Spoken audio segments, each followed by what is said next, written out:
Michigan is making big moves right now. Today, elite recruits, a quarterback opportunity, a rising star, and one big concern that Michigan is making big moves right now. So let's dive in. For years, Michigan football struggled to tap into the talent-rich state of Mississippi, but that narrative might be changing in a big way. With the recent addition of Caden Ketchens, the Wolverines cracked the door open. Now they're not just knocking on that door, they're making some serious noise. Enter four-star running back. Make sure you keep an eye on this one. The name Tyson Robinson, major name in the 2027 class that is starting to heat up for the Wolverines.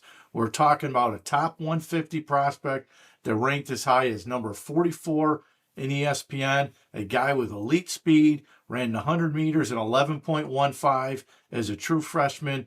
That's game-breaking ability, and right now, Michigan is trending in the right direction.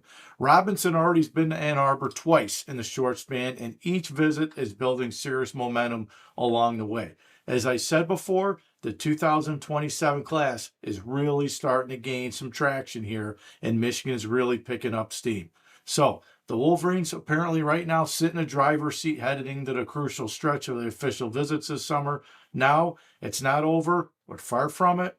But he still has official visits lined up to Miami, Alabama, Tennessee, and Arizona State. So, this is going to be a battle. But Michigan has positioned itself exactly where they want to be at the top heading into decision making and this part of the season. This is where Kyle Whittingham is starting to make his mark. This just isn't about one recruit. It's about expanding Michigan's footprint nationally into some different states. Mississippi, the West Coast, the Southeast is expanding. This staff is building relationships and going after elite talent everywhere, which is going to be crucial for Michigan. So you're also seeing it in other targets like four-star corner Darius Johnson out of California, where Michigan is firmly in the mix thanks to those West Coast ties. So what does this all mean for Michigan?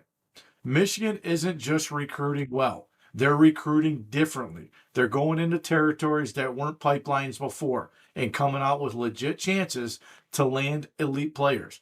And if they can close on a guy like Robinson, that's just not a win. It's a statement. And Michigan is building some serious momentum in that 2027 class that continues to trend in the right direction. Michigan's quarterback board just got a whole lot more interesting and potentially a whole lot better. Four-star quarterback Camden Lopati is officially back on the market after decommitting from Illinois and making all eyes now on Ann Arbor. This is a name Michigan fans should know by now. He's big, he's physical, dual threat quarterback out of Salt Lake City, just under 6'3", about 225, with the ability to beat you through the air and on the ground. And he's a type of player who fits perfectly in today's game. Strong arm, quick release, the ability to extend plays, which would be huge in the red zone for Michigan, big on third and long, a dual threat quarterback that can beat you in multiple ways. And here's where things line up for Michigan. Kyle Whittingham knows the territory. Lopati is coming right out of his former backyard in Utah.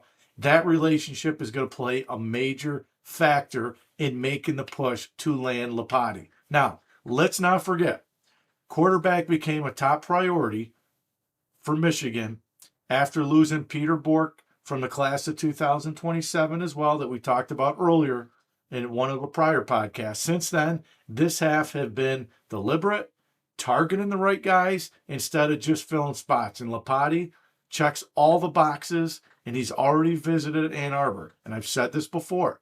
If we can get him back on campus, everything else, the communication, the commitment should help Michigan moving forward. So the bottom line is this. The decommitments isn't just news, it's opportunities for Michigan. And if Michigan can close the deal, they might have just found their quarterback to lead this program into the future after Bryce Underwood's tenure. There's also one guy every spring who starts turning heads. And for Michigan right now, the name Savion Hyder continues to make noise. I've talked about him early in spring ball. We're getting close to that spring game, and everybody is raving about this guy, not only from the athletic ability, but what he's doing in pass pro.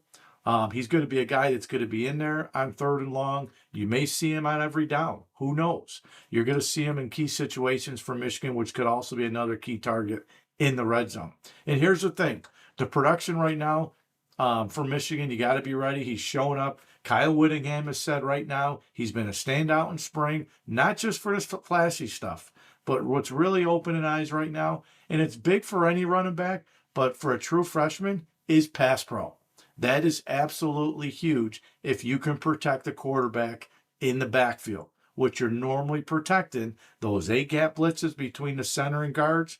Sometimes you're protecting off the edge, but sometimes true freshmen lack that pass pro because of the protection, maybe at audible. They're still learning the system. And Savion Hyder right now has proven that he's ahead of the game and he's ahead of the curve because he's doing all that and he's checking a lot of the boxes early. It tells you he's just not talented. He's picking blitz pickups like a veteran. That's a huge deal because it tells you that he is not just talented. He's coachable. He's accountable. He's ahead of schedule. He fits Jason Beck's system, who's also echoed the same thing. He's not just easing into things. I quote, he's competing at full speed. Every rep, right or wrong, he's going all out, changing the mindset, and the coaches love that. They love a kid that's going to go out there, not think every down. Is he going to make mistakes? Absolutely. You're going to get veterans that are going to make mistakes. It's a new scheme on offense. It's a new scheme on defense. Coaches want guys to play freely so they can use their athletic ability. And right now, Hyder is doing that every play. So when you look at his background, it makes sense.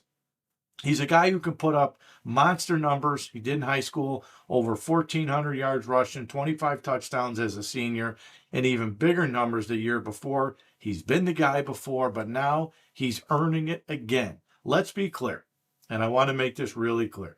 Jordan Marshall's running back number 1. There's no doubt about that. He's earned that role, but Hyder is making a serious push to land the number 2 spot. And more importantly, he's putting himself in position to be a big contributor early, setting himself up as Big Ten play creeps on. Once the season starts, it's only going to help Michigan get even stronger. So here's the takeaway. Michigan didn't just land a 5-star talent. They landed a guy who is ready to work. And if this trajectory continues, don't be surprised if Hyder goes from a fast riser to a major factor sooner than what's expected of Savion Hyder in the backfield for Michigan. As Michigan rats up spring ball, we get set for the spring game. There's a lot to like. There's still one area that continues to raise some eyebrows, and I know it's only spring. I'm not panicking because I think the offensive line with time is going to end up being one of the strengths of this team. Now, over the weekend, one of my favorite guys that calls a lot of college basketball games, I have a lot of respect for him, is Todd Blackledge. He's open to his opinion. I respect him. I think he's one of the best in the business in calling games on TV.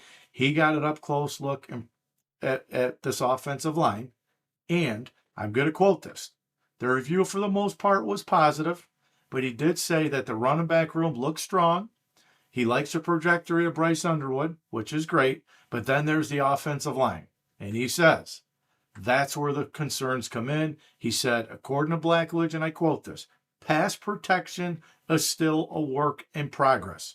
And that's something you can't ignore, especially in today's game where everything evolves around the quarterback. Now, if Michigan's going to lock this offense this fall, everybody knows it starts and ends with Bryce Underwood. If they can keep him upright, they can keep him clean in the pocket. I think Michigan's offense is going to be a really good offense. They're going to have some growing pains with a new system, but if that offensive line can protect him, if any offensive line, I don't care what team you're on, what quarterback you are, you can be the best quarterback in the country. If you don't have the protection up front, that makes a big difference. Now, he believes it's fixable. He said that, and a big reason why is with the offensive line, it's guys that he can trust. Jason Beck's ability to scheme around a weakness. And there's confidence inside the building that if there's weaknesses, Beck's offense will find that, and they will play to the strengths of Michigan's offense. So I'm really confident that Jason Beck will get this thing straight. But I really believe with time, guys, and I know I'll say this too, maybe Michigan's defensive line is playing pretty good. Most of the time in spring, your defense is ahead of the offense. That's just how it is. I've been there. Most of the time, your defense is way ahead of the offense because offense is trying to put in a lot of different schemes. Sometimes defensively, they keep it simple. So let's give credit to the defensive front that maybe the defense is just that much ahead of the offense right now. So I'm not going to take too much of a dive into it right now in panic. It's only spring. If we were already into the season and we were seeing this and hearing this, then I'd say, okay, I do have concerns. We're in trouble, but I'm not there yet. It's spring ball. Okay. So that's one thing to watch moving forward, because if Michigan cleans it up, this offense, I continue to say this, and I will continue on these day-to-day podcasts and say this: Michigan's offense has the ability to take off and be really, really special if we can get the protection up front. They have the skilled guys, I firmly believe, the backs and the wide receivers to really take a huge step forward in the right direction. So let's not panic. Well, listen, that's going to do it for today's episode of Wolverines Daily. Make sure to like, subscribe, and follow the channel. Remember, this isn't about today. It's about Michigan, where they're heading next. If you're riding with the Wolverines, make sure to stay locked in here with me, because we're here every single day breaking it down, setting the tone, setting the standard each and every day. And remember, go blue. We'll see you tomorrow here on Wolverines Daily.